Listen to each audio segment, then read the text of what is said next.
What is up guys, Allie here for yet another Today in Retro video. Today we're going to be talking about a well-known peripheral for the Game Boy that was previously the world's smallest digital camera, the Game Boy camera. Surprise! Not only does it have the ability to take pictures, but you can also print pictures, play mini games, among other things. So let's get into it. So the Game Boy camera was released on February 21st, 1998 in Japan, and on June 1st in 1998 in North America by Nintendo. As the name suggests, it was a camera peripheral / cartridge for the Game Boy line. It can store small black and white digital images using the 4-color palette of the Game Boy, and it also can be used alongside the Game Boy printer, which I do want to do an episode about that in the future. The Game Boy camera was aimed at children as a quote-unquote fun entertainment device. The Game Boy camera came in 5 different color cartridges: red, blue, green, yellow, and 2 Japan-only colors, clear and purple. Of course, Japan ends up getting the cooler colors.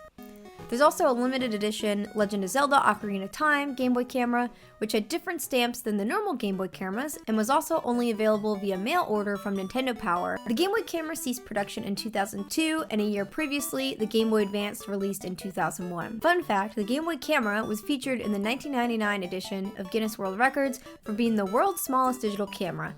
Obviously now this record has been broken. So in terms of the Game Boy camera's features, you could store up to 30 photos to the camera's memory. The lens is able to be rotated around. You can adjust specific settings on each picture. There's a built-in timer. You can create a panorama image, combine images, create an animation out of your images, add captions, view your album as a slideshow, doodle on pictures, use stickers, use your photos in mini games. You could use the Game Boy camera with the Super Game Boy, and you could also print photos with the Game Boy printer and trade photos using a link cable. That's a lot of features. The Game Boy camera had so much packed into such a small little cartridge. So with the Game Boy camera, there are a lot of regional differences between the Japanese and worldwide releases, a lot of them mainly just being text-based, but I'm just going to go through a few of the highlights. So first, the title screen is different between the Japanese and the worldwide release. The Japanese release uses a different logo and different dancing Mario. Obviously, the Game Boy camera was called the Pocket Camera in Japan, which is why the logo was changed. The Mario in the worldwide release kind of looks more like stop motion animation, while the Mario in the Japanese release is a little bit more fluid and he doesn't have as many poses that he does. He kind of just moves his arms up and down.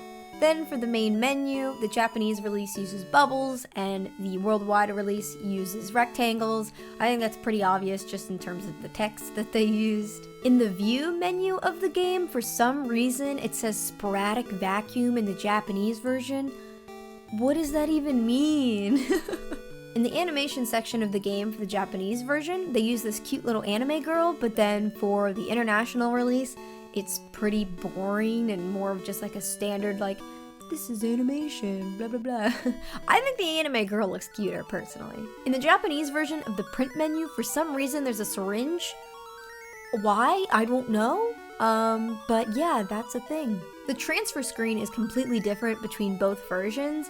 The Japanese version is this really bizarre picture of 2 people that looks inverted, and then the worldwide release just has Wario and Peach. Game Boy camera, if you didn't know or couldn't tell already, is really weird.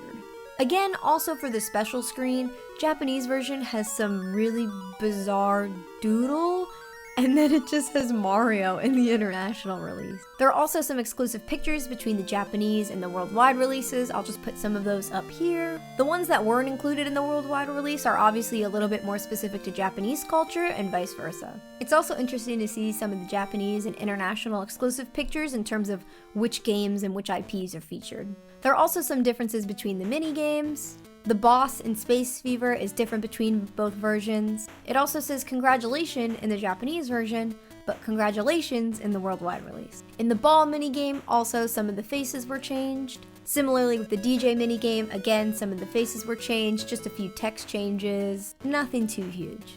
Again, with the Run Run Run minigame, the faces were changed. Also, the title screen of the game was completely changed.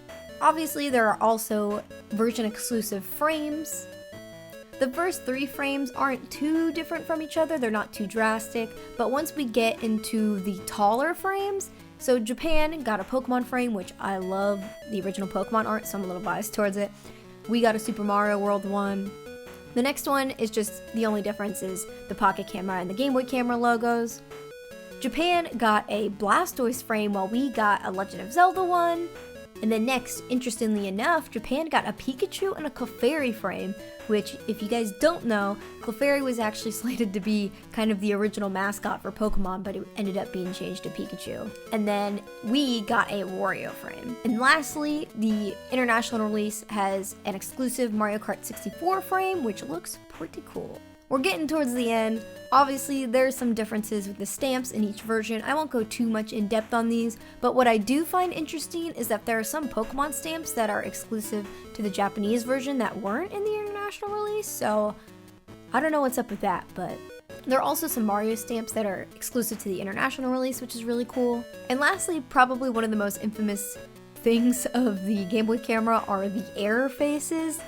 They're absolutely terrifying.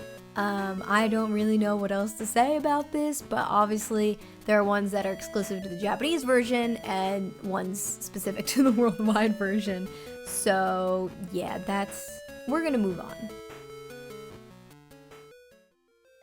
So next I actually want to talk about this prototype Game Boy camera that was revealed during GDC 2009, the presentation being titled The Inspiration Behind Nintendo's DSi Development, where some development and prototype information was revealed by Masato Kuwahara, the DSi development lead.